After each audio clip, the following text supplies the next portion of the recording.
श्रीरूपं साग्रजातं सहगण रघुनाथान्वितं तं सजीवं साद्वैतं सावधूतं परिजनसहितं कृष्णचैतन्यदेवं श्रीराधाकृष्णपादं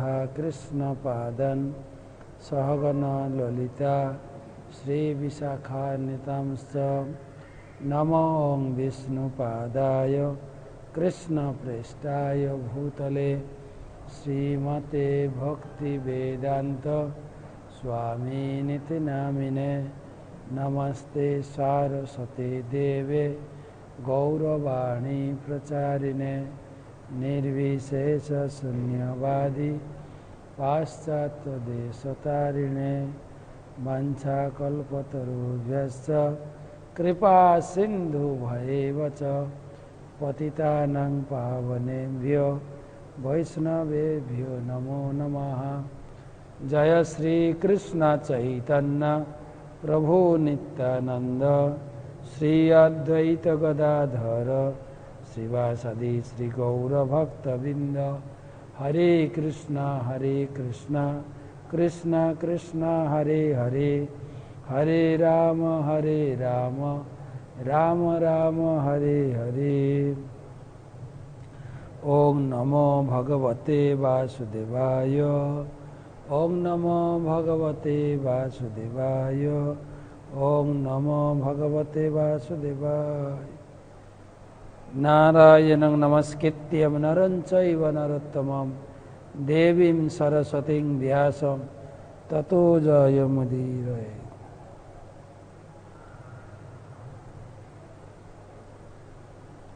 भागवत पाठेर शुरूते श्री गुरु बंदना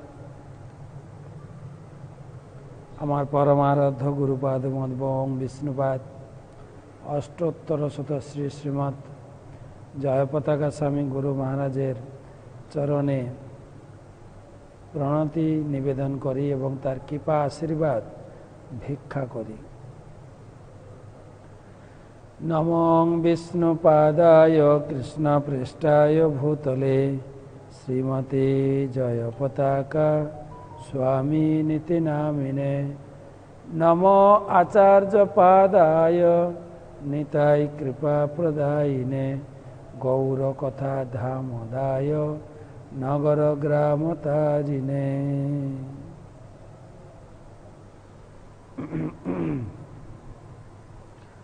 तमादिदेवं करुणानिधानं तमालवर्णं सुहितावतारम् अपार संसार समुद्रसेतुं भजामहे भागवत स्वरूपम्।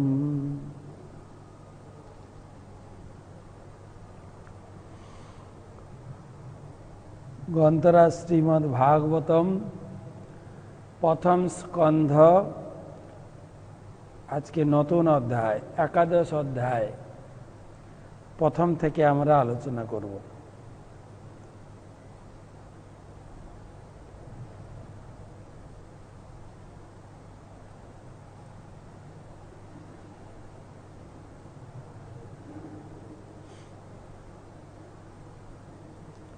आज के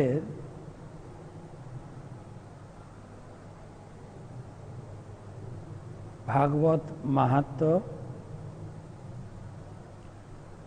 श्लोकं भागवतं चापि श्लोकार्धं पादमेव वा लिखितं तिष्ठते यस्य गृहे तस्य वसाम्यहम्।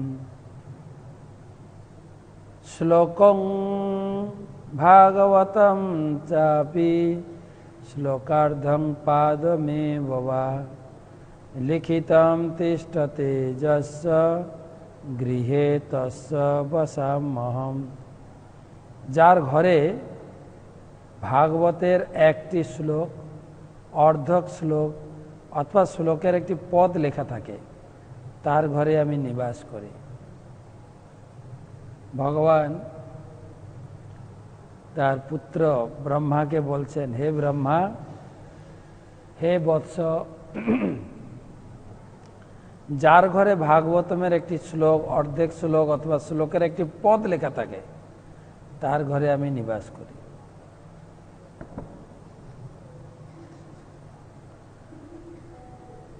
তো শ্রীমদ্ ভাগবতমের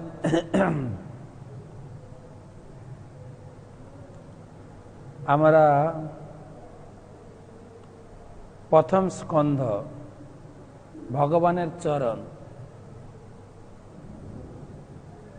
আমরা ভাগবত পাঠের শুরুতে বলেছি এই ভাগবতম হচ্ছে সাক্ষাৎ শ্রীকৃষ্ণ। কলিযুগে ভগবান 3 রূপে অবতীর্ণ হয়েছেন, ভাগবতম রূপে, নাম রূপে এবং বিগ্রহ রূপে জগন্নাথ।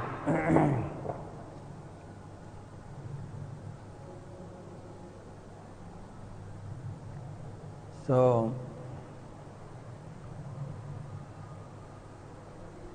এবং আজকের ভাগবত মাহাত্ম্যেও ভগবান সাক্ষাৎ বলছেন, যার গৃহে ভাগবতম থাকে, ভাগবতমের একটা শ্লোক থাকে, তার গৃহে আমি অবস্থান করি। যারা পরে জয়েন করেছেন তাদের জন্য একটু বলি। পাদৌ যদিও প্রথম দ্বিতীয়, পাদ ভগবানের 2 চরণ, ভগবান কৃষ্ণের 2 চরণ, তা হচ্ছে প্রথম স্কন্ধ এবং দ্বিতীয় স্কন্ধ। ভাগবতমের প্রথম স্কন্ধ, দ্বিতীয় স্কন্ধ। তৃতীয়তুর্যৌ কথিত যদুরু, তৃতীয় স্কন্ধ, চতুর্থ স্কন্ধ হচ্ছে ভগবানের উরু, ইংরেজিতে বলে থাই। নাভিস্ততা পঞ্চময়েব ষষ্ঠ, ভগবানের নাভি কমল পঞ্চম স্কন্ধের সঙ্গে তুলনা করা হয়েছে। ভগবানের নাভি কমল। ভগবান নারায়ণ ক্ষীর সমুদ্রে শয়ন করে আছেন, তার নাভি থেকে এক অপ্রাকৃত পদ্ম বিকশিত হলেন। সেই পদ্মেই পদ্মজ ব্রহ্মা তিনি জন্মগ্রহণ করেন। তো পদ্ম থেকে ভগবানের নাভি পর্যন্ত এই যে পদ্মের বোঁটা বা নাল, এটাকেই 14 ভাগে ভাগ করা হয়েছে, যা হচ্ছে 14 ভুবন, সংক্ষেপে ত্রিভুবন।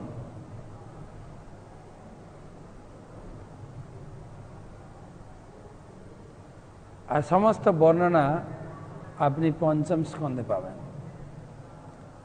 ভুজান্তর, ভুজ মানে 2 বাহু, তার মাঝখানে হচ্ছে বক্ষস্থল, এটা ষষ্ঠ স্কন্ধ, বক্ষস্থল। তারপরে 2 ভুজ হচ্ছে অন্ন, মানে 2 সপ্তম এবং অষ্টম। কণ্ঠস্থু রাজন নবম যদিও, কণ্ঠ হচ্ছে ভগবান নবম স্কন্ধ। মুখারবিন্দম দশম প্রফুল্ল, মুখমণ্ডল হচ্ছে 10ম স্কন্ধ। একাদশ যশলাট পট্যম, একাদশ হচ্ছে ভগবানের ফরেড, কপাল। শিরোপিতুদাদশৈব ভাতি, বাকি মস্তকের উপরিভাগ, চাঁচর কেশ, মুকুট, পাগড়ি, ময়ূরপঙ্খ, চাঁচর কেশ, এসব মিলিয়ে 12 স্কন্ধ। পূর্ণ কৃষ্ণ শরীর। তমাদিদেবম করুণানিধানম তমালবর্ণম সোহিত অবতারম, হে আদিদেব শ্রীমদ্ ভাগবতম, তোমাকে আমি প্রণাম জানাই। সোহিত অবতার, অপার সংসার সমুদ্র সেতুম ভজামহে ভাগবত স্বরূপ। আর এই জগৎ থেকে চিন্ময় জগতের সংযোগ সেতু তৈরি করেছে। ভগবত ধামে ফিরে যাওয়ার তিনটে মার্গ, একটা হচ্ছে নৌকা, একটা হচ্ছে সেতু। এই জড় জগৎ জড় সমুদ্র পার হওয়ার এটা একটা সেতু। গীতা হচ্ছে নৌকা বা চৈতন্য চরিতামৃত হচ্ছে বালুচর। তিনটার মার্গ দিয়েছেন ভগবান ভগবানের কাছে পৌঁছানোর জন্য। এই তিনটাই গ্রহণ করতে হবে।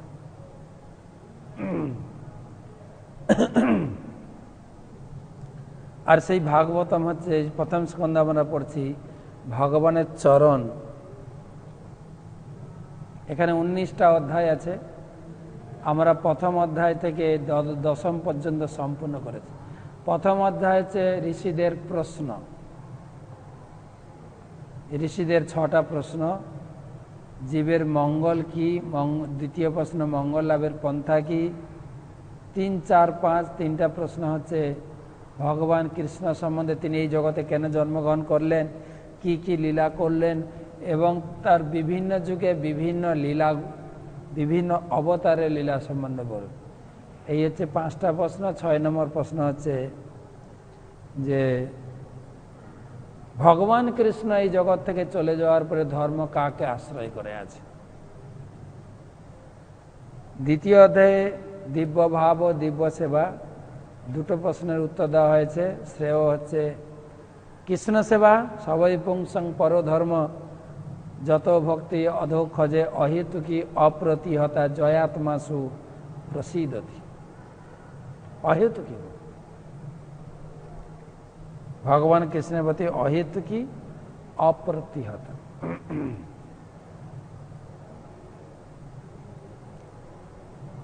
আর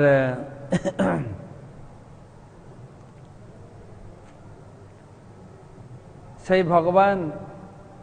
ভগবানের সেবা কি করে লাভ করব? শ্রবণ করতে হবে প্রচুর, ভগবান সম্বন্ধে শ্রবণ। শৃণতাম সকতা কৃষ্ণ পুণ্য শ্রবণ কীর্তন হৃদয়ন্তস্ত ভদ্রাণী বিধুনতি সহিত সতাম। শ্রবণ করতে করতে হৃদয়ের সমস্ত প্রকার কলুষ বিধৌত হয়ে ভগবান প্রকাশিত হয়। সেই ভগবান এই জগৎ সৃষ্টি করেছেন, জগতে জীব সৃষ্টি করেছেন, জগতের ভিতরে জীবকে বাসস্থান দিয়ে জীবকে ভোগ করাচ্ছেন। তিনি যুগে যুগে অবতীর্ণ হয়ে জগৎবাসীকে উদ্ধার করেন। কি কি রূপে তিনি আসেন? 3 নম্বর অধ্যায় অবতার লীলা, ভগবানের বিভিন্ন অবতার, 22 প্রকার অবতারের লিস্ট। কুমার অবতার, নারদ অবতার, বরাহ অবতার, রাম অবতার, কপিল অবতার, দত্তাত্রেয় অবতার, নরনারায়ণ ঋষি অবতার, পরশুরাম অবতার, 23 প্রকার অবতার। আর সমস্ত অবতারের কথা বলার পরে সুত গোস্বামী বলেন এতে চ অংশ কলা পুংস। এই সমস্ত অবতার হচ্ছেন কলা এবং কলার কলা, অংশ এবং কলা। কিন্তু ভগবান হচ্ছেন, কৃষ্ণ হচ্ছেন স্বয়ং ভগবান। সেই কৃষ্ণ দাপর যুগে চলে যাওয়ার পরে তিনি কলিযুগে ভাগবতম রূপে এসছেন। তাই 3টে অধ্যায় 4, 5, 6 3 অধ্যায়ে ভাগবতমের প্রকাশ বর্ণনা করা হয়। এই ভাগবতম কখন প্রকাশিত হলো, কে লিখলেন, কে পড়লেন, কে প্রথমে পাঠ করেছে, 3 অধ্যায়ে বলেছেন। তারপরে পরীক্ষিতের জন্ম কথা বলতে গিয়ে 7ম অধ্যায় থেকে শুরু হয়েছে দ্রোণপুত্র দণ্ডিত। সেই পঞ্চপাণ্ডবের পঞ্চপুত্র মারা গেলেন, অশ্বত্থামা তাদেরকে নিদ্রিত অবস্থায় বধ করলেন। অর্জুন তাকে ধরে এনে অল্প পানিশমেন্ট দিয়ে তাকে ছেড়ে দিলেন। তারপরের অধ্যায় 8ম অধ্যায় ভগবান বেরিয়ে যাবেন হস্তিনাপুর ছেড়ে। হঠাৎ উত্তরা ছুটে ছুটে এলেন, পাহি পাহি মা মহাযোগী দেব দেব জগৎ পরে। হে মহাযোগী, হে কৃষ্ণ, হে দেবদেব, দেবতাদের দেবতা, আপনি আমাকে রক্ষা করুন। জ্বলন্ত অগ্নিপিণ্ড আমার পিছনে ধেয়ে আসছে, অশ্বত্থামার ব্রহ্মাস্ত্র। তাকে রক্ষা করলেন এবং কুন্তী দেবী প্রার্থনা করলেন, ভগবান থেকে গেলেন। যুধিষ্ঠির মহারাজকে রাজা করতে চাইলেন, রাজা হলেন না। তখন সবাই মিলে ভীষ্মদেবের দর্শনে গেলেন ৮ম অধ্যায়ে।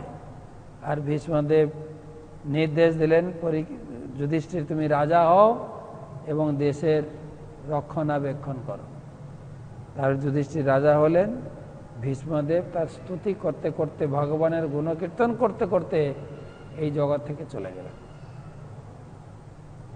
আর গত কয়েকদিন ধরে আমরা ১০ম অধ্যায় পড়েছি, যুধিষ্ঠিরকে রাজা করে ভগবান অত্যন্ত খুশি হয়ে তিনি হস্তিনাপুর প্রাসাদ ত্যাগ করে তিনি নিজ রাজধানী দ্বারকার উদ্দেশ্যে যাত্রা, বিদায় যাত্রা হস্তিনাপুর থেকে। সেখানে পাণ্ডবগণ এবং কুলরমণীরা কিভাবে স্তুতি করলেন সেগুলো আমরা পড়লাম।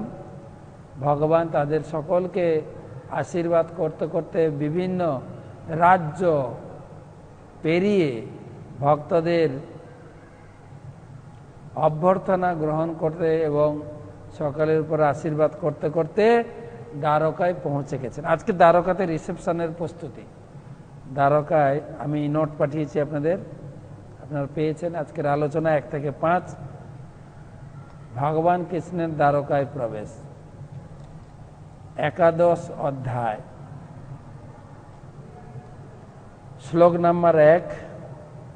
সুত উবাচ অনর্তান স উপব্রজ্য সিদ্ধান জনপদান সকান দধমৌদরবরম তেষাম বিষাদম সয়ন্নিব।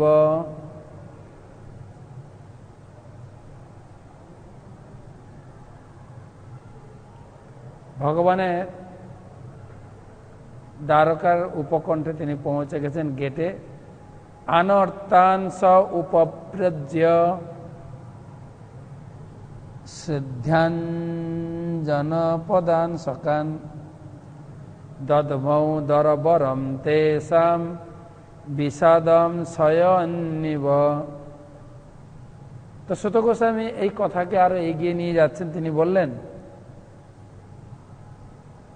কৃষ্ণ আনর্তদের দেশ অর্থাৎ দ্বারকা, তার অতি সমৃদ্ধশালী মহানগরীর প্রান্তে উপস্থিত হয়ে তার আগমন বার্তা ঘোষণা করে যেন সেই দেশবাসীর বিষণ্ণতা প্রশমনের জন্যই তার মঙ্গল সংঘটি ধ্বনিত করলেন। ভগবান পৌঁছেছেন দ্বারকার সীমানায় এবং তিনি জোরে তার পাঞ্চজন্য হিষিকেশম, পাঞ্চজন্যং হিষিকেশম, পাঞ্চজন্য শঙ্খ খুব জোরে তিনি বাজালেন। অনর্তান স উপব্রজ্য, অনর্তান মানে দ্বারকা, অনর্ত এই দ্বারকা রাজ্য স্থাপন করেছিলেন, সেজন্য অনর্তান। স উপব্রজ্য, উপব্রজ্য মানে তার নিকটে উপস্থিত হলেন, দ্বারকার নিকটে। সিদ্ধান জনপদান সকান, অত্যন্ত সুন্দর জনপদ, অত্যন্ত সুন্দর। দ্বারকা এমনি সুন্দর, তাকে আবার ভগবান আসছেন জেনে দ্বারকাকে সুন্দর সাজানো হয়েছে। সে সম্বন্ধে পরে আরো বলা হবে। উৎসবে যেরকম সাজানো হয় না, কদলী বৃক্ষ, আম্রপল্লব, ধান, দূর্বা, বিভিন্ন জায়গায় কলস, ফুলের মালা, ফুলের ডেকোরেশন, জল ফোয়ারা, বিভিন্ন রং বেরঙের চিত্র বিচিত্র নকশা করা হয়েছে। তারপরে কি বলা যায়, চৌকো দেওয়া হয়, আর বিভিন্ন এবং বিভিন্ন কারুকার্যের বিভিন্ন আলোকসজ্জা, চারিদিকে ধূপ প্রদীপের সুগন্ধ, গোলাপ জল ছড়ানো হয়েছে। সেজন্য সিন্ধান খুব সাজানো গোছানো হয়েছে আজকে দ্বারকায়, কেননা ভগবানকে আমরা রিসেপশন করবো। আগে থেকে জানানো হয়েছিল ভগবান আসছে, ভগবানের রিসেপশন। আমরা উৎসব অনুষ্ঠানে কত সুন্দর সাজাই, জন্মাষ্টমী বা রাধাষ্টমী এইসব উৎসবে, আর এটা একদম সুন্দর সাজানো হয়েছে। সিনজান জনপ্রধান সকান।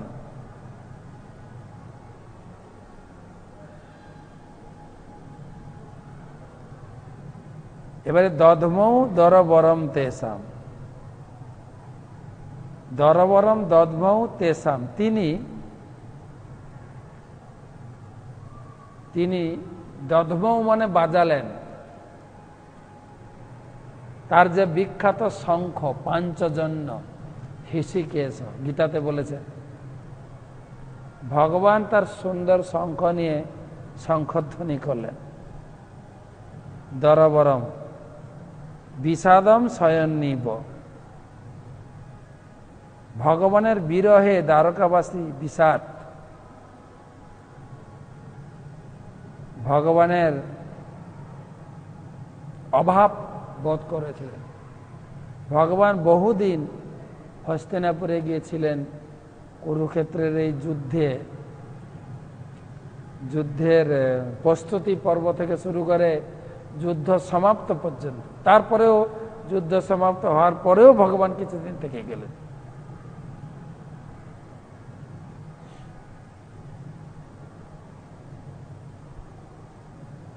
তো প্রভুপাদ এই শ্লোকে তাৎপর্য সুন্দর লিখেছে।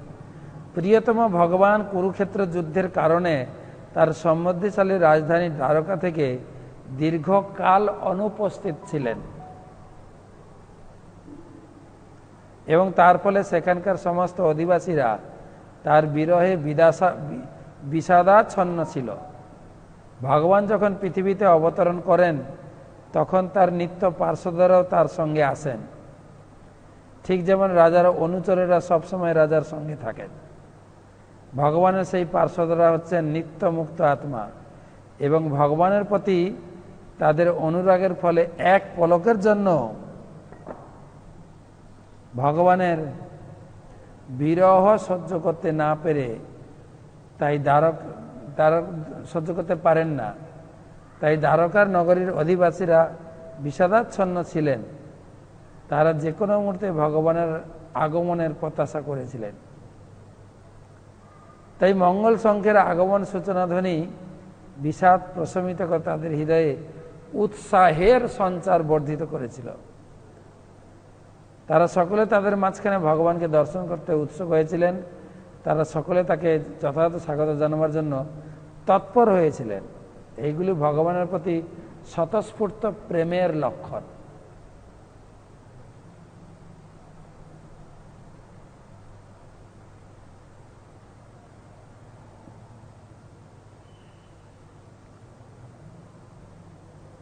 তো ভগবান শঙ্খধ্বনি করেছেন।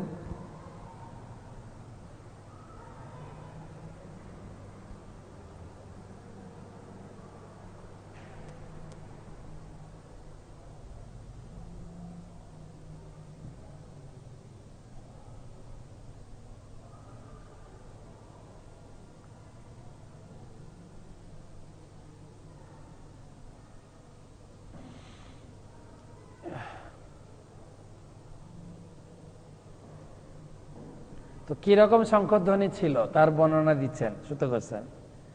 সৌচ্চ কাশে ধবল দরে দর হেতুরু ক্রমাশা ধর সোন সোনিমা ধামনায় মান করকঞ্জ সম্পুটে যথাখণ্ডে কলহংস উৎসন।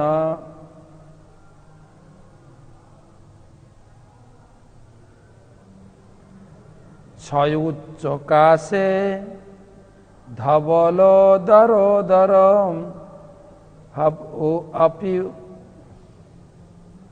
अपि उरुक्रमा साधर शोण शोणिमा दाध्मायमाण करकंज संपुटे যথাব্জ খণ্ডে কলহংস উৎসনা।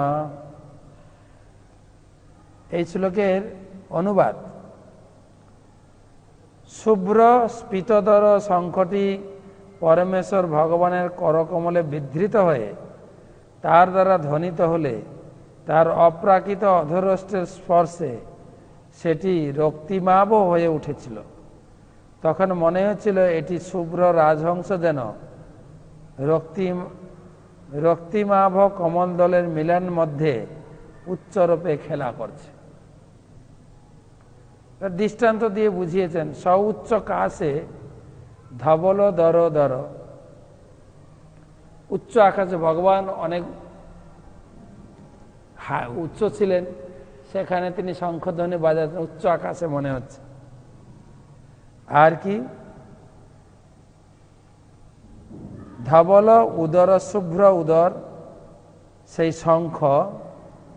অপি উরু ক্রমশ অধর শোণ, অপ্রাকৃত অধর গুণের শনিমা, ভগবানের অধর রক্তাভ লাল। আর কি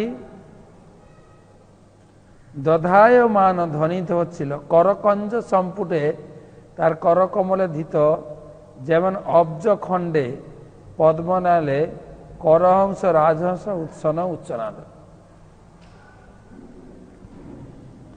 যেরকম একটা পদ্মের সুন্দর বাগান, ভগবানের পদ্ম, এবং সেই পদ্মের উপরে যেন সুন্দর রাজহংস বিরাজ করছেন, যে পদ্মের রেণু পান করছে। এইরকম উপমা দেওয়া হয়েছে। ভগবানের মুখমণ্ডল পদ্ম। কুন্তী দেবী প্রার্থনা করেছেন, নম পঙ্কজ নাভায়। পঙ্কজ, পঙ্ক মানে পাক, জ মানে জন্ম, পাকে যার জন্ম তাকে বলে পঙ্কজ বা পদ্ম। তো কুন্তী দেবী বলছেন, নম পঙ্কজ নাভায়, নম পঙ্কজ মালিনে, নম পঙ্কজ নেত্রায়, নমস্তে পঙ্কজাঙ্ঘ্রয়ে।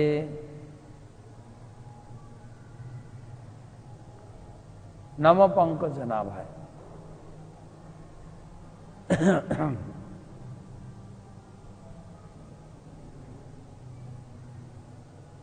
নমস্তে পঙ্কজ। ভগবানের নাভি হচ্ছে পদ্মের মতো। নম পঙ্কজ নাভায়, হে পঙ্কজ নাভি, নাভিটা পদ্মের মতো দেখতে। বা এটা হতে পারে যেখানে পদ্মের জন্ম হয়েছে, নাভি থেকে। নম পঙ্কজ মালিনে, ভগবানের গলায় পদ্মের মালা থাকে, পঙ্কজ মালিনে। নম পঙ্কজ নেত্রায়, ভগবানের আঁখি পদ্মের মতো। নমস্তে পঙ্কজাঙ্ঘ্রয়ে, তার দুই চরণ হচ্ছে পদ্মের মতো। আর এখানে সুত গোস্বামী বলছেন, করকঞ্জ সম্পুটে দধাব্জ খণ্ডে।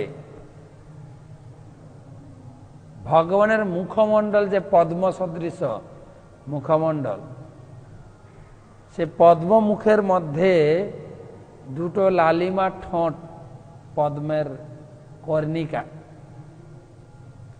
আর তার উপরে খুব বৃহৎ শঙ্খ, পাঞ্চজন্য শঙ্খ।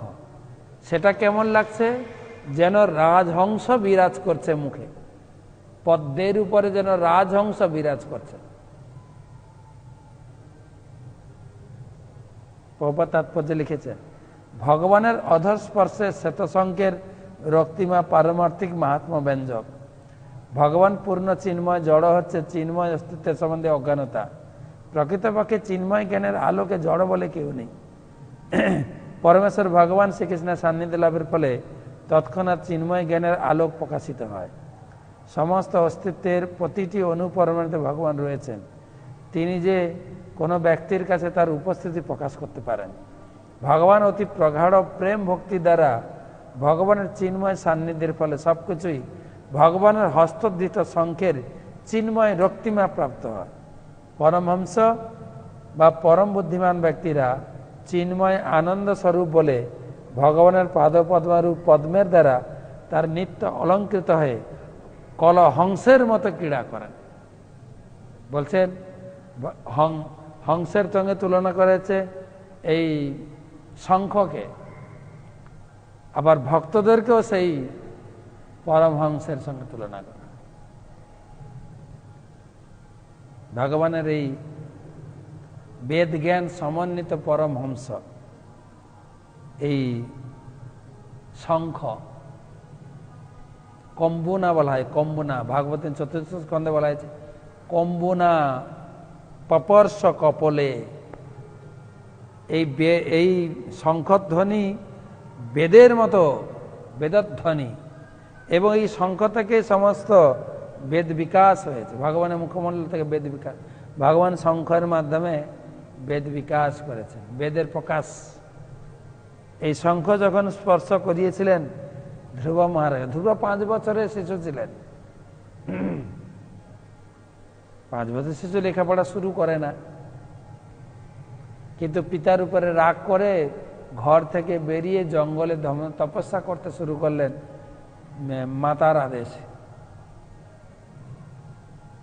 আর 6 মাস তপস্যা করে ভগবানকে লাভ করলেন। আর ভগবানকে পেয়ে স্তনাভিলাষী স্থিতয়ম বলছেন, আমি স্থান বাবার থেকে উচ্চ পদ লাভ করার জন্য আমি এসেছিলাম, কিন্তু কাঁচম চিরম বিচ্ছিন্নম, কাঁচ খুঁজতে হয়েছে, প্রাপ্য দিব্য রত্ন আমি প্রাপ্ত হয়ে গেছি।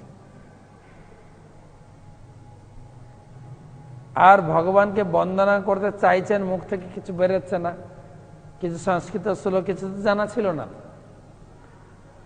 ভগবানের শঙ্খ স্পর্শ, ভগবান দেখছেন যে ও কিছু বলতে চাইছে, তখন তার হাতে শঙ্খ স্পর্শ করালেন। আর শঙ্খ স্পর্শ পেয়ে ধ্রুব কি সুন্দর স্তুতি করেছে সেই শঙ্খের মহিমা। যখন ভগবান শঙ্খ বাদন করেন, সেই শঙ্খের মাধ্যমে বেদের যে মন্ত্রধ্বনি সকলের হৃদয়কে স্পর্শ করে যায়। সবাই ছুটে ছুটে আসছেন, সবাই ভগবানের শঙ্খধ্বনির সঙ্গে পরিচিত ছিলেন। তমুপশ্রুত্য নিনদম জগদ ভয় ভয়াবহম পত্তদ্বয়ু প্রজা সর্বা ভর্তৃ দর্শন লালসা।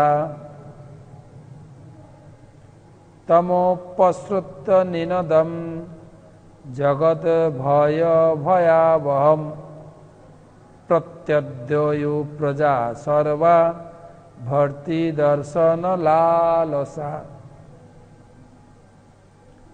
বলছেন সংসারের মহাভয় বিনাশক সেই শঙ্খ নিনাদ শুনে সকল ভক্তবৃন্দের রক্ষাকর্তা পরমেশ্বর ভগবানকে দর্শন করার জন্য বহু প্রতীক্ষিত বাসনায় দ্বারকাবাসী সকলেই তার প্রতি দ্রুত ধাবিত হয়েছিলেন।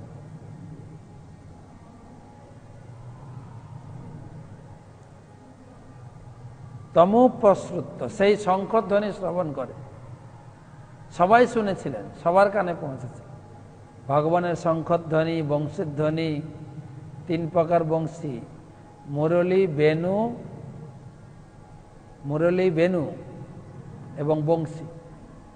ভগবানের 3 প্রকার বাঁশি আছে, এক একটা বাঁশি দিয়ে এক একজনকে আহ্বান করেন। আর শঙ্খধ্বনি,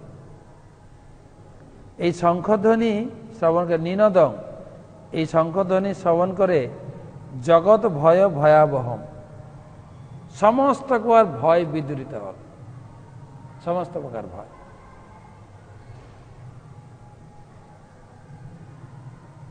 তাই হিন্দু ধর্মের প্রথা আছে, সকালে ঘুম থেকে উঠে আগে শঙ্খধ্বনি সমস্ত প্রকার ভয় অমঙ্গল অপসারিত করতে হয়। আমি যতদিন বাড়িতে ছিলাম প্রতিদিন মা শঙ্খ বাজাতেন, প্রতিদিন সকালে।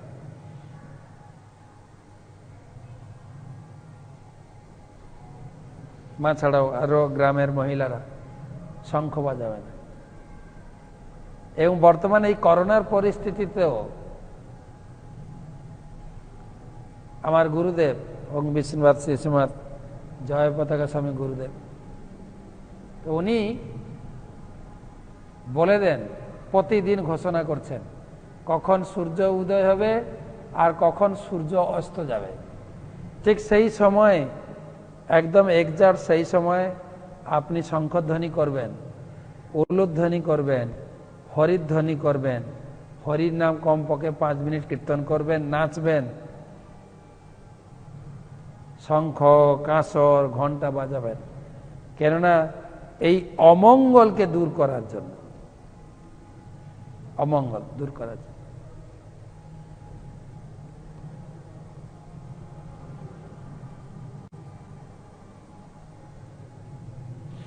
তো সেজন্য নিনদম জগৎ ভয় ভয়াবহ,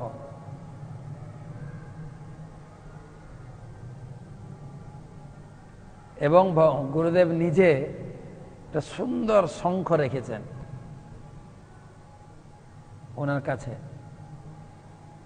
ঠিক সূর্যাস্ত এবং সূর্য উদয়ের সময় কাউকে দিয়ে শঙ্খটাকে বাজাবেন, খুব সুন্দর সুমিষ্ট তার আওয়াজ।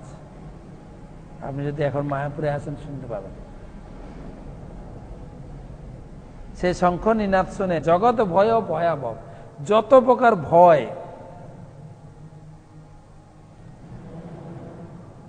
যত প্রকারের অমঙ্গল সূচক চিহ্ন শঙ্খ ধ্বনিতে অপসারিত হয়। এখানে বলছেন জগৎ ভয়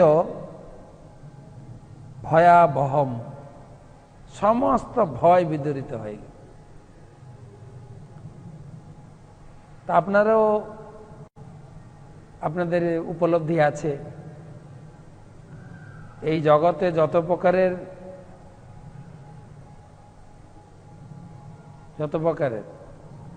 এই ত্রিতাপ জ্বালা, বিশেষ করে আদি দৈবিক এই প্রকৃতিগত যত দুর্যোগ, ভূমিকম্প, ঝঞ্ঝাবাত, ঝড়, প্রবল বৃষ্টি, অনাবৃষ্টি, উল্কাপাত,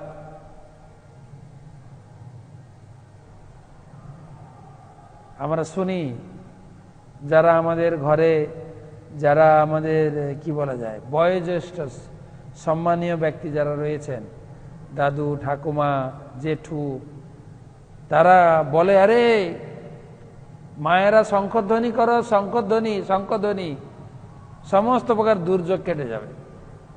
শঙ্খধ্বনি করতে করতে ধীরে ধীরে দুর্যোগটা অপসারিত হয়।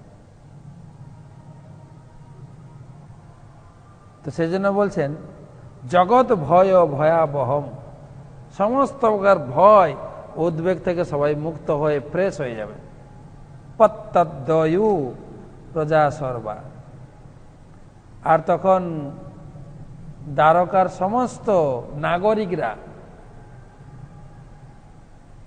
পত্তাদ্বয় দৌড়াতে শুরু করলেন, রে ভগবান এসে গেছেন, কৃষ্ণ এসে গেছেন, কৃষ্ণ এসে গেছেন, চলো চলো, আমার সবাই ভগবানকে স্বাগত করো, কৃষ্ণকে স্বাগত করো। ভর্তৃ দর্শন লালসা, ভর্তৃ ভর্তা ভর্তৃ, কখনো কখনো আমাদের আঞ্চলিক ভাষা স্বামীকে বলে ভর্তা, ভর্তা ভর্তৃ। এই কথাটা মনে হচ্ছে ভর্তা মানে যে ভরণ পোষণ করান, এখানে ভগবানকে বলেছেন ভর্তা। ভগবানের নামের অর্থ ভব মানে যিনি ভরণ পোষণ করান, ভ গ মানে যিনি আমাদেরকে পরিচালিত করেন, গাইড করেন। গ মানে গাইড, ভ মানে যিনি ভরণ পোষণ করেন। আর বান, বান মানে যিনি বাস করেন, যিনি সকল জীবের হৃদয়ে বাস করেন এবং তার হৃদয়ে সমস্ত জীব বাস করে। আমরা তার উপরে বাস করে আছি, তার শক্তিতে। তার শক্তিতে যিনি সব বাস করে, তিনি সকলের ভিতরে শক্তি রূপে পরমাত্মা রূপে রয়েছেন, বান ভগবান। তাই ভর্তৃ দর্শন লালসা, সেই আমাদের প্রভু, ভর্তা, রক্ষাকর্তা, তাকে দর্শন করার জন্য ছুটলেন। আর ভগবানকে দর্শন করার জন্য ছুটতে হবে, ছুটত। এখানে বলছেন পত্তুদ্দয়ু, পত্তুদ্দয়ু, ছুটতে লাগলেন। ভগবানকে পেতে গেলে এরকম ছুটতে হবে, ছুটতে হবে। ভগবদ গীতায় বলেছেন শ্রদ্ধাবান লভতে জ্ঞানম সংযত তৎপর সংযতেন্দ্রিয়। তৎপর সংযত ইন্দ্রিয়, তৎপর হতে হবে, তৎপর। আমি নাম জপ করব, আমি একাদশী করব, আমি দামোদর ব্রত করব। যেরকম আজকে গুরু মাছ বলছিলেন সকালে, উনি প্রতি শনিবার সকালে 8টা থেকে 9টায় তিনি ভাগবতমের উপর প্রবচন করেন। সকাল 8টা থেকে 9টা প্রতিদিন, প্রতি শনিবার তিনি বলছিলেন যে আমাদের এই ভাগবতম কিভাবে আমাদের গাইড করছেন, গাইড। ভাগবতম পড়ুন। এই ভাগবতম আমাদের প্রতিষ্ঠাতা আচার্য, তিনি অক্লান্ত পরিশ্রম করে রাত জেগে এই গ্রন্থ লিখেছেন। আমাদের কেবল পড়তে হবে, কি কত শিক্ষা আমরা লাভ করব। বলছে ভগবানকে পাওয়ার জন্য তৎপর, ভাগবত পড়তে হবে টাইম করে, হরিনাম করতে হবে তৎপর। না আমরা অজুহাত দেব যে কি অজুহাত, না সময় কোথায়, আমাদের সময় কোথায়।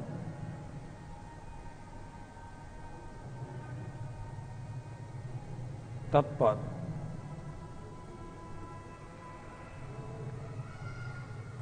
তুলসীদাস বলছেন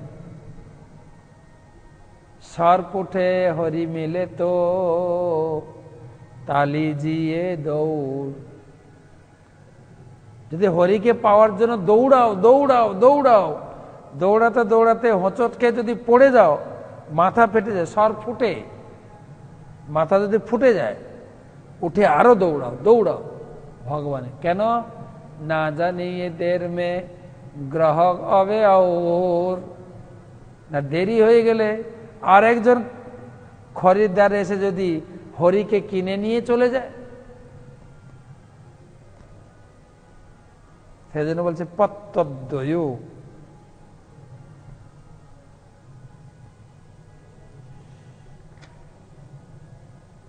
প্রভুপাদ তাৎপর্য লিখেছেন যে ভগবত ভক্তরা ভগবানকে দর্শন করার জন্য দ্রুত বেগে তারা ধাবিত হয়েছিলেন।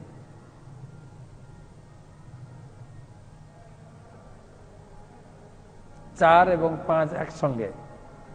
তত্র পনীত বলয় রবের দীপমিবাদ্রিতা আত্মা রামম পূর্ণ কামম নিজ লাভেন নিত্যদা পিত্তোৎফুল্ল মুখা প্রচুর হর্ষগত গদয়া গিরা পিতরম সর্বসহিত।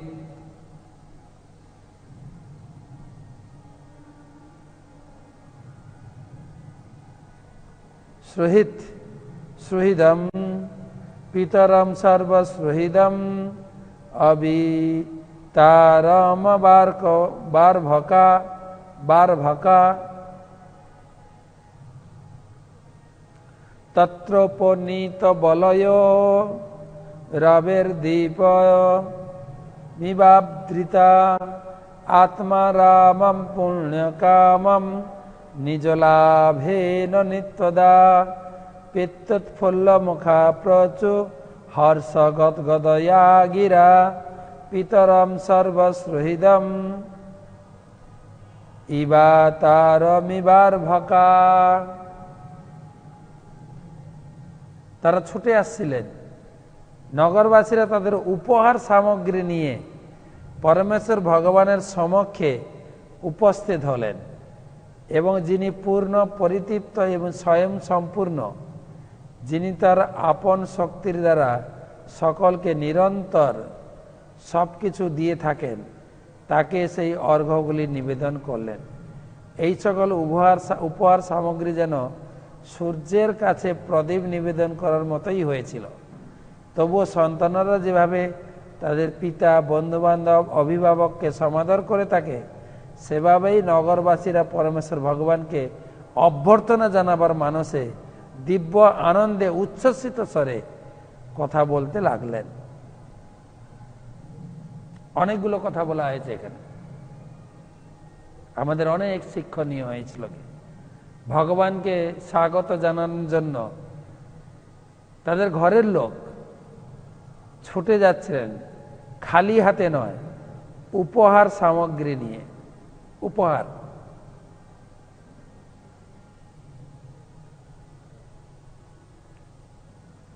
সাথে উপহার নিয়ে গেছে।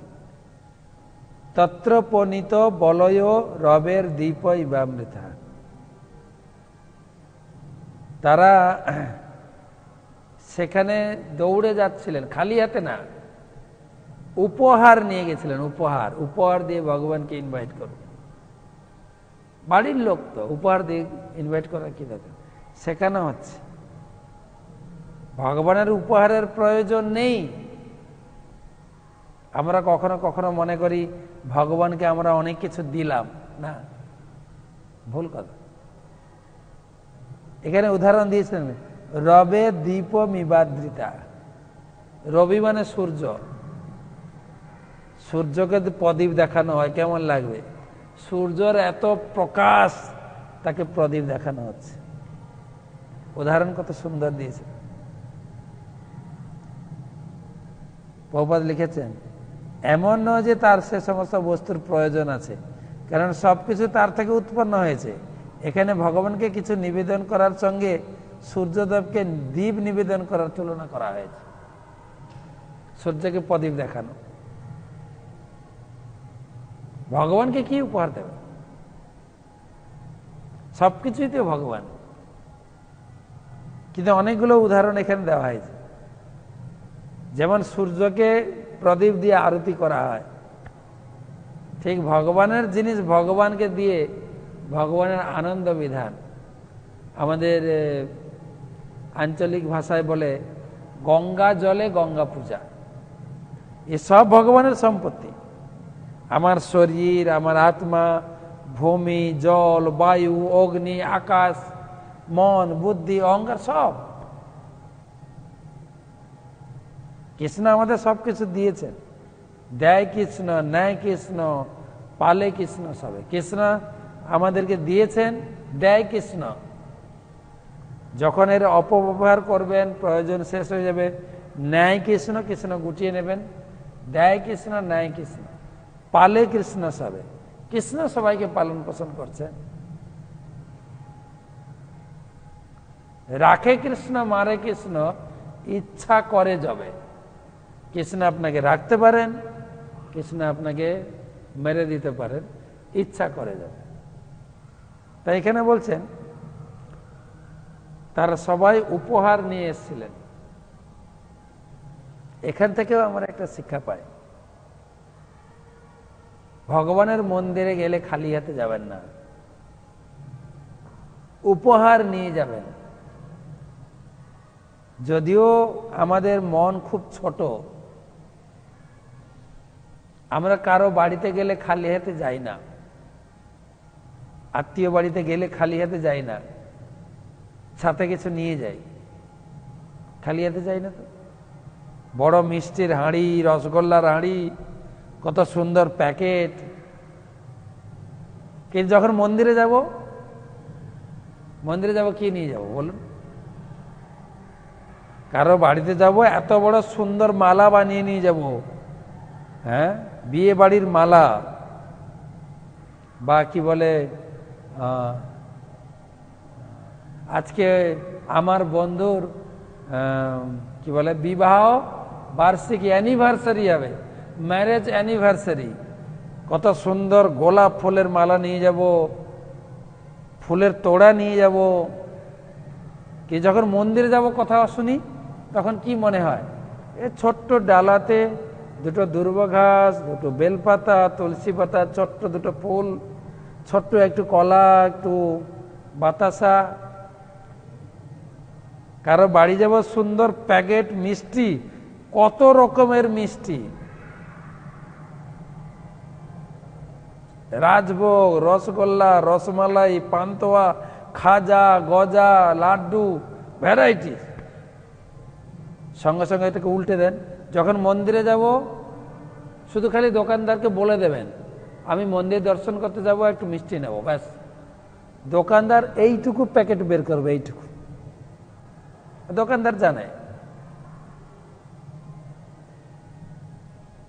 আর ভগবান গীতায় বলেছেন, যে যথামাং প্রপদ্যন্তে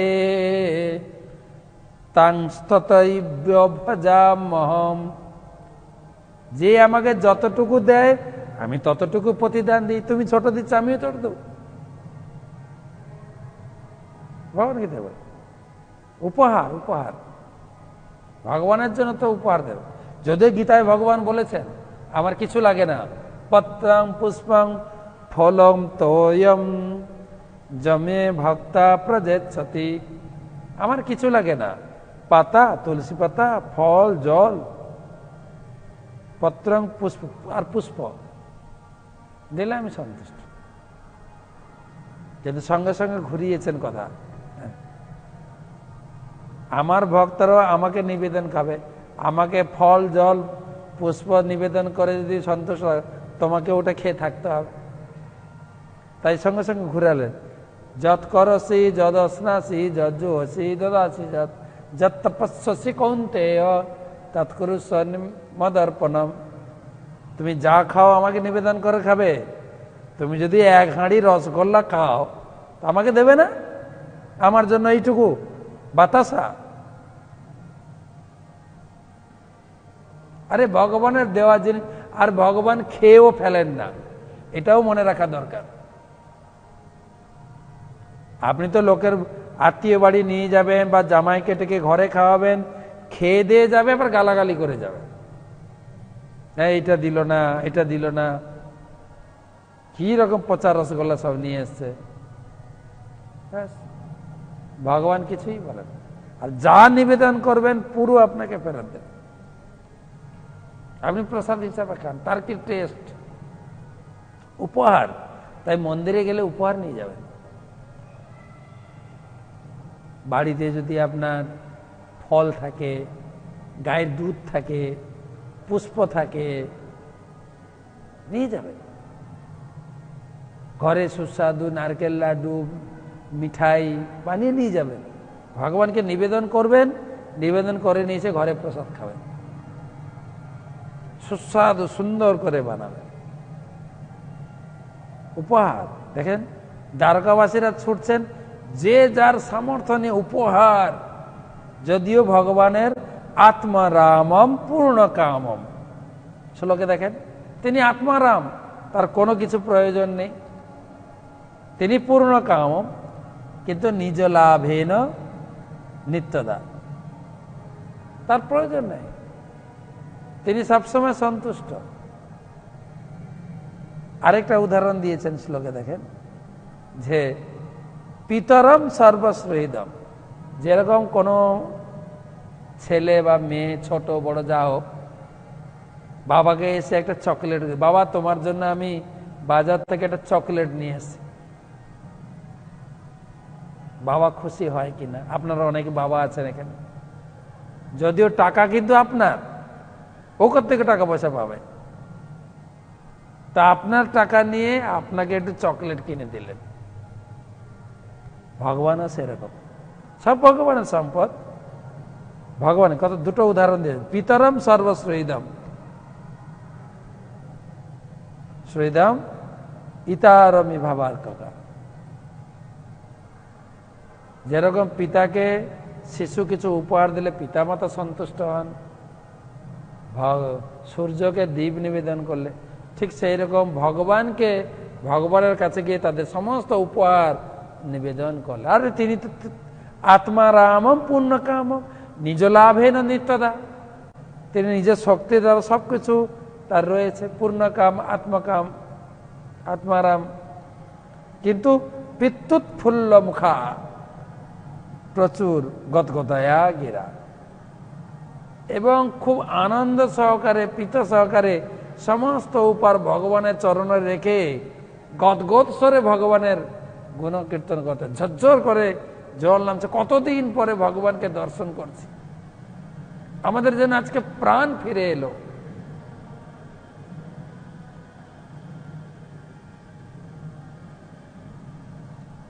তো সেই কথা এখানে বলা হচ্ছে। তো সেই জন্য আমাদের করণীয়, আমাদের ভগবান, যেরকম গতকালকে আমরা আলোচনা করেছিলাম, ভগবান সারাদিন তিনি হস্তিনাপুর থেকে যখন দ্বারকা যাচ্ছিলেন, সকাল থেকে তার যাত্রা, কিন্তু যখন সন্ধ্যা হতো যাত্রা বিরতি রেখে সন্ধ্যাকালীন ধর্মীয় কার্যকলাপ করতেন। ঠিক আজকেও শ্রবণ করলাম, ভগবানের কাছে যখন যাবেন কিছু নিয়ে যাবেন। আপনি যদি কাউকে ভালোবাসেন, কিছু নিয়ে যাবেন, চকলেট, গোলাপ ফুল। আপনার প্রিয়জনের কাছে গেলে নিশ্চয়ই আপনি খালি হাতে যান না। আমরা এই অভ্যাসটা যেন করি। এখন তো মোটামুটি কি আর দেব, মানি পাস থেকে একটা টাকা বের করে ঢুকিয়ে যা।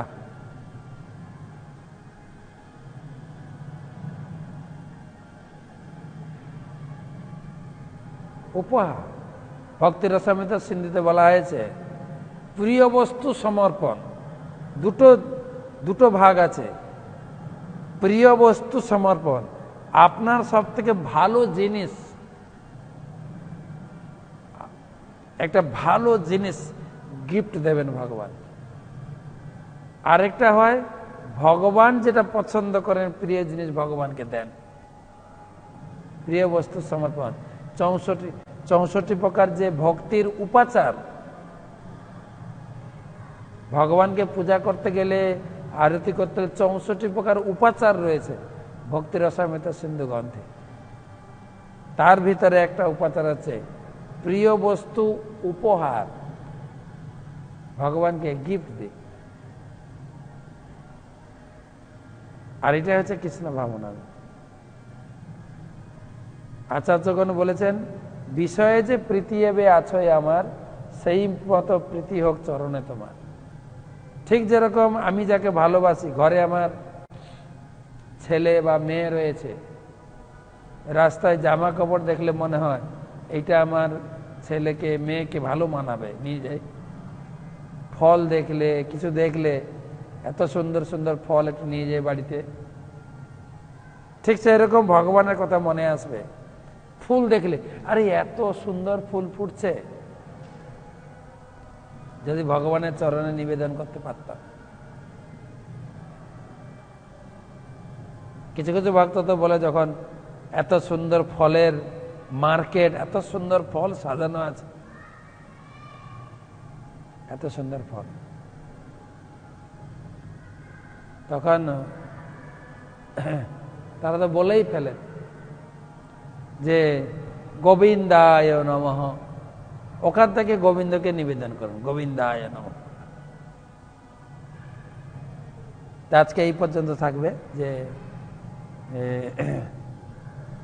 দ্বারকায় প্রবেশ করে দ্বারকার গেটে ভগবান শঙ্খ বাজালেন। পাঞ্চজন শঙ্খধ্বনি শ্রবণ করে দ্বারকাবাসীরা ছুটছেন ভগবানকে রিসেপশন করার জন্য, এবং হাতে নিয়ে গেছেন উপহার সহ, উপহার নিয়ে গেছেন। তো বাকি আমরা কালকে তো আমাদের, কালকে রবিবার না, কালকে তো আমাদের এই দামোদর ব্রত উপলক্ষে, রোববার কালকে দামোদর ব্রত উপলক্ষে আমি রবিবার খালি রেখেছি দামোদর কথা শোনা, সেটাও ভাগবত কথা। তবে কালকে একটা বিশেষ কথা আলোচনা হবে এবং বাংলায় হবে। আপনাদের অনেকের হয়তো হিন্দি অসুবিধা হয়েছিল, তিনিও বৃন্দাবন থেকে বলবেন। এত সুন্দর মিষ্টি বাংলা, শ্রীশ্রীমৎ ভক্তি রসামৃত স্বামী মহারাজ, তিনি বাঙালি নন কিন্তু বাংলায় বলবেন। এত সুন্দর মিষ্টি বাংলা। ওনার মহারাষ্ট্র ওদিকে ওনার জন্ম, ইন্ডিয়ান, এবং উনি কলকাতায় বহুদিন ছিলেন। উনি একজন উচ্চ শিক্ষিত ব্যক্তি এবং পরিব্রাজক সন্ন্যাসী এবং ইস্কনের একজন উচ্চ পদস্থ কর্মকর্তা। তিনি বিশেষ করে যুব সম্প্রদায়ের ভিতরে প্রচারের বিশেষ দক্ষতা প্রদর্শন করেছেন। তো গত বছর আমাকে মন্দির কর্তৃপক্ষ পাঠিয়েছিলেন বেলগাঁও, কর্ণাটক বেলগাঁও। সেখানে আমি 1 মাস ছিলাম, ওনার কাছে কিছু ট্রেনিং নেওয়ার জন্য গেছিলাম। একদিক থেকে আমার শিক্ষাগুরুর মতোই শ্রীশ্রীমৎ ভক্তি রসামৃত স্বামী মহারাজ।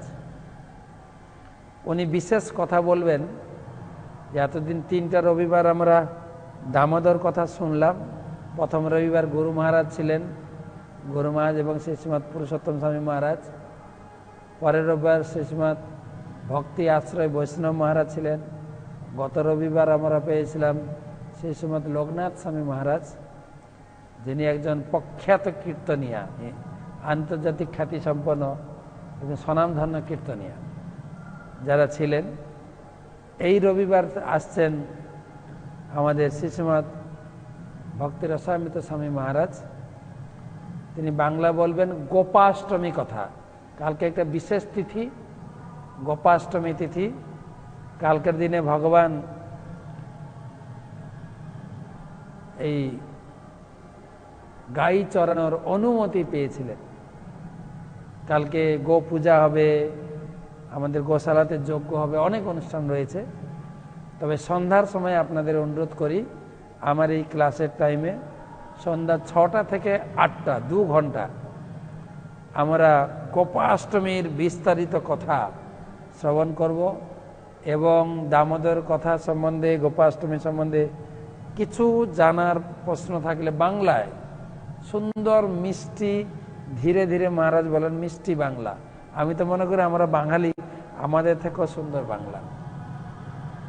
মহারাজের সেই ক্লাসে সবাইকে অনুরোধ করছি, আপনাদের কাছে যে জুম লিঙ্ক, রবিবারের যে জুম লিঙ্ক আছে ওটাই ব্যবহার করবেন। যাদের কাছে নেই আর রিকোয়েস্ট পাঠাবেন, আমরা জুম লিঙ্ক পাঠিয়ে দেব। গোপাষ্টমীর কথা, কেন গোপাষ্টমী বিখ্যাত? কালকের দিনে আমাদের ইস্কন প্রত্যেক মন্দিরে রাধারানীর চরণ দর্শন হবে। রাধারানীর চরণ ঢাকা থাকে, বছরে একটা দিন দর্শন করা হয়। এর বিস্তারিত কথা শোনার জন্য সম্ভবত 1 থেকে 1 ঘন্টা 15-20 মিনিট কথা হবে, কোশ্চেন অ্যান্সার হবে, তারপর দামোদর কীর্তন হবে। তো আপনাদের উপস্থিতি কামনা করছে। কালকে এই ভাগবতমের সিরিয়াল ক্লাসটা বন্ধ থাকবে। কালকে আলোচনা হবে গোপাষ্টমী কথা, কিন্তু এই লিঙ্কে নয়, জুম লিঙ্কে। আপনারা যারা জুম লিঙ্কে ঢুকতে চান, যাদের রবিবারের জুম লিঙ্ক ওটাই আছে, আর যাদের নেই আপনার রিকোয়েস্ট পাঠাবেন, পাঠাবো। আপনি আপনার আত্মীয় স্বজনকে জুড়তে পারেন। ওই গোপাষ্টমী কথাটা কি? দামোদর কথা তো অনেক শুনলেন, গোপাষ্টমী কথা কালকে আলোচনা, যে বৃন্দাবনে গোপাষ্টমী কিভাবে প্রসিদ্ধি লাভ করল। 2-3টা প্রশ্ন নেব। আগরতলা থেকে চন্দন, রাধা মাধবের 2 পাশে যে 4জন করে দেবীরা আছেন, ওনারা কি ভগবানের পত্নী না অষ্ট প্রকৃতি? ওনাদের নামগুলো জানালে কৃতার্থ হব। আপনার শ্রীমুখ থেকে ভাগবত শ্রবণ করতে করতে সারাদিন আপনার শ্রীমুখ স্মরণ হয়। আচ্ছা, আমাকে স্মরণ করবেন না, ভগবানকে। শাস্ত্রে বলা হয়েছে ভগবান একমাত্র পুরুষ, আর সব আমরা স্ত্রী। তো বৃন্দাবনে এই 8 সখী, ভগবানের অনেক প্রকারের সখী, মঞ্জরী, গোপী, এনারা হচ্ছেন অষ্টগোপী। রাধা কৃষ্ণ, আপনি নাম যে জানতে চেয়েছেন, রাধারানীর পাশে এর আগেও আমি বলেছিলাম, রাধারানীর পাশে 4 জন যারা আছেন চিন্তা করুন। রাধারানীর পাশে আছেন বিশাখা, একদম রাধারানীর পাশে। বিশাখার পাশে আরেকজন আছেন, তার নাম আছে, আরেকজন খা বলেছিলাম, ইন্দুলেখা। বিশাখা, ইন্দুলেখা, রঙ্গদেবী, সুদেবী, রাধারানীর পাশে। এবারে কৃষ্ণের পাশে আসুন। কৃষ্ণের পাশে রয়েছেন ললিতা। ললিতা, এই ললিতা বিশাখা। ললিতা হচ্ছেন কৃষ্ণের পাশে, বিশাখা হচ্ছেন রাধারানীর পাশে। ললিতার পাশে আরেকজন, তা আছে চম্পকলতা, চিত্রা, তুঙ্গবিদ্যা। ললিতা, চম্পকলতা, চিত্রা, তুঙ্গবিদ্যা, এদিকে 4 জন, আর এদিকে হচ্ছেন বিশাখা, ইন্দুলেখা, রঙ্গদেবী, সুদেবী। এ হচ্ছে ভগবানের পার্শ্বদ। যেখানে ভগবান যান, এই পার্শ্বদ বৃন্দকে নিয়ে যান। তারা এই জগতে এসে ভগবানের লীলা সহায়তা করে। এমনকি চৈতন্য মহাপ্রভু এসছেন, ব্রজেন্দ্র নন্দন যেই শচীসুত হইল, সেই সাক্ষাৎ কৃষ্ণ অবতার না, কৃষ্ণ সাক্ষাৎ ব্রজেন্দ্র নন্দন যেই শচীসুত হইল, সেই যেই কৃষ্ণ দ্বাপর যুগে ছিলেন, সেই কৃষ্ণ নবদ্বীপ লীলায় চৈতন্য। বলরাম হইল নিতাই, বলরাম হলেন নিতাই। আর পুরো এই গ্রুপ ভগবানের সখী, মঞ্জরী, সবাইকে নিয়েছে। সবার নাম এই মুহূর্তে মনে নেই, তবে ললিতা এসেছিলেন স্বরূপ দামোদর মহাপ্রভুর সঙ্গে সবসময় থাকতেন। এই লীলায় প্রকৃতি শরীর, নারী শরীর কৃষ্ণলীলা, আর পুরো টিম এসছেন চৈতন্য মহাপ্রভু লীলায় পুরো পুরুষ শরীর। রাধারানী এসছেন গদাধর রূপে, মহাপ্রভুর সঙ্গে সবসময় থাকতেন রাধারানী গদাধর। ললিতা এসছেন স্বরূপ দামোদর, বিশাখা এসছেন রায় রামানন্দ, এবং এক একজনের স্বরূপ প্রকাশ পুরুষ শরীর ধারণ করে মহাপ্রভুর লীলাতে হরিনাম সংকীর্তন লীলাকে বিস্তার করেছেন। সুপ্রীতি, শ্রীদেবী, দেবীদাসী, হাবড়া। আমরা যে তিলক ধারণ করি তা ভগবানের চরণধুলি নাকি ব্রজগোপীদের চরণধুলি? তিলকের মাহাত্ম্য যদি একটু বলেন মহারাজ। এই তিলক আসছে গুজরাট থেকে। গুজরাটে একটা জায়গা আছে দ্বারকার পাশেই, গোপী তালাব। তালাব মানে পুকুর, হিন্দি ভাষা বলে পুকুর বলে না, পুষ্করিণী। তালাব মানে পুষ্করিণী বা পুকুর। ভগবান যখন এই জগৎ থেকে বিদায় নিলেন, ভগবানের বিরহে সেই মহিষীরা তারা এখানে একত্রিত হয়ে ভগবানের লীলা মহিমা কীর্তন করতে করতে তাদের শরীর সেখানে বিসর্জন দিয়েছে। সবাই না, বিসর্জন দিয়েছে। তাদের শরীর সেই মাটিতে মিশে গিয়ে সেই মাটি অপ্রাকৃত, তাদের গায়ের সুগন্ধ, কুমকুম, অগুরু, আলতা সব মিশেছেন মাটি। সেই মাটি হয়ে গেছেন একদম সুন্দর, পবিত্রতা লাভ করেছে। সেখানকার মাটি ট্রেনে ভর্তি করে করে সারা বিশ্বে যাচ্ছে তিলক হিসাবে।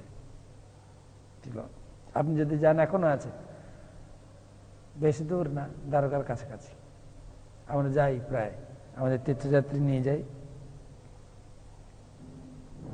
সেই তিলক গোপীদের অঙ্গের আভরণ মাটিতে মিশেছে।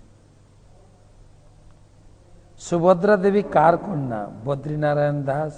সুভদ্রা ভগবানের নিজের বোন, দেবকী বসুদেবের কন্যা।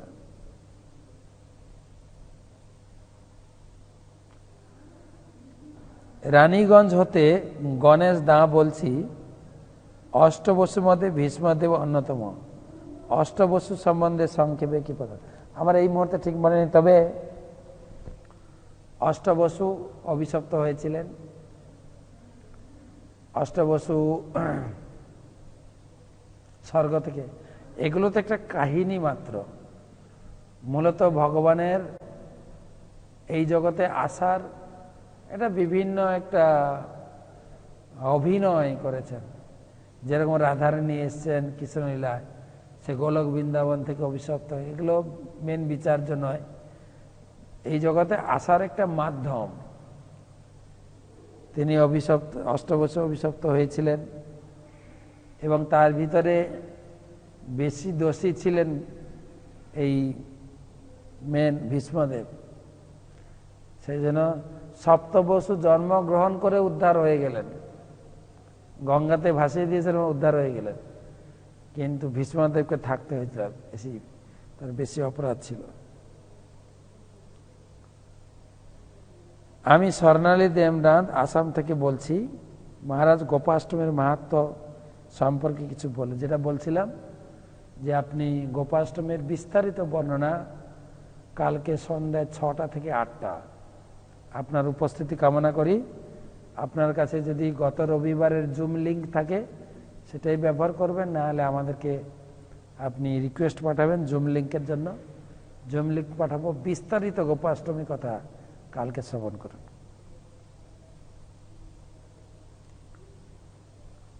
সৈন্য সামন্ত, হুগলি পুরসুরা থেকে। আমার প্রশ্ন, ভগবান কৃষ্ণ কোথায়, কখন, কিভাবে অর্জুনের সঙ্গে বন্ধুত্ব করেছিলেন? মানে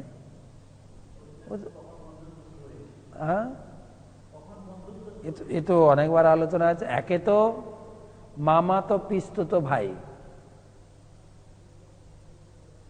এটাই বন্ধুত্ব। ফার্স্ট আত্মীয়, ঘনিষ্ঠ আত্মীয়। ভগবান হচ্ছেন মামাতো ভাই আর পাণ্ডবরা হচ্ছেন পিস্তুত ভাই। এ তো যাতায়াত চলছে ছোট থেকে, জন্ম থেকেই। তবে অর্জুনের সঙ্গে ঘনিষ্ঠতা কেন, পঞ্চ ভাইয়ের সঙ্গে নয় কেন? অর্জুনের বয়সে ছিলেন। যুধিষ্ঠির মহারাজ, ভীম বয়সে বড় ছিলেন, নকুল সহদেব ছোট ছিলেন, আর অর্জুন ছিলেন ভগবানের বয়সের সমান। সেই জন্য সখ্যতা। তো সবসময় সেই সমবয়স্ক বন্ধুত্ব গড়ে উঠে। তাছাড়া ছিল, এবং ভগবান কৃষ্ণের সঙ্গে অর্জুনের সম্পর্ক যুগ যুগ ধরে রয়েছে। যেরকম আমরা প্রথম স্কন্ধে 3য় অধ্যায় পড়ছিলাম, নরনারায়ণ ঋষি অর্জুন, ভগবান যেখানে অবতীর্ণ হন অর্জুন ভগবানের সঙ্গে থাকেন। তো নিত্য সম্পর্ক, ভগবানের নিত্য পার্শ্বদ। শুধু খালি ড্রেস চেঞ্জ হচ্ছে, ড্রেস। যেরকম বললাম না, সেই কৃষ্ণ এসেছেন, দ্বাপর যুগে ছিলেন, তার শরীরের আভরণ, তার শরীরের যে বেশভূষা, তিনি এসেছেন চৈতন্য মহাপ্রভু। চৈতন্য মহাপ্রভু সাধারণ একদম বেশভূষা, ধুতি পাঞ্জাবি, পাঞ্জাবিতে নয় ধুতি, এবং উত্তরী, যে বহির্বাস অন্তর্বাস বলা হয়, গ্রহণ করেছেন। এবং রাধারানী স্ত্রী শরীরে ছিলেন, এখানে এসেছেন পুরুষ শরীরে, এবং সিম্পল ভাবে তিনি গদাধর পণ্ডিত রূপে মহাপ্রভু লীলায় সহায়তা করেছেন। তো এনারা হচ্ছেন নিত্য পার্শ্বদ। ওই কখন কিভাবে বন্ধুত্ব না, ওরকম কিছু না। তো সবাইকে অশেষ ধন্যবাদ। আপনাদের সঙ্গে ভাগবত পাঠ নিয়ে আসবো পরশুদিন, কিন্তু কালকে আমরা শুনবো গোপাষ্টমীর মাহাত্ম্য। ব্রজে ভগবানের গোপাষ্টমী, নন্দ বাবার গোপাষ্টমী মহোৎসব এবং ভগবানের গাই চড়ানোর মাহাত্ম্য কালকে আমরা শ্রবণ করব। আপনাদের উপস্থিতি কামনা করি। সন্ধ্যা 6টায় এক্সাক্ট টাইমে আসবেন, 6টা থেকে 8টা। হরে কৃষ্ণ, ধন্যবাদ। হরে কৃষ্ণ কৃষ্ণ কৃষ্ণ হরে হরে, হরে রাম রাম রাম হরে হরে।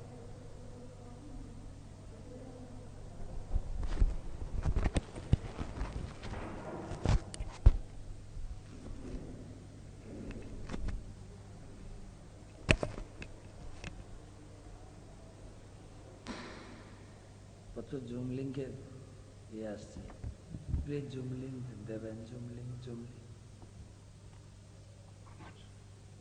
700 আছে মেসেজ। কিছুক্ষণ আগে 550 করলাম, এখন পুরুষোত্তম স্বামী ফোন করেছিলেন। কত টাকা কালেকশন হয়েছে? না, গোপাষ্টমী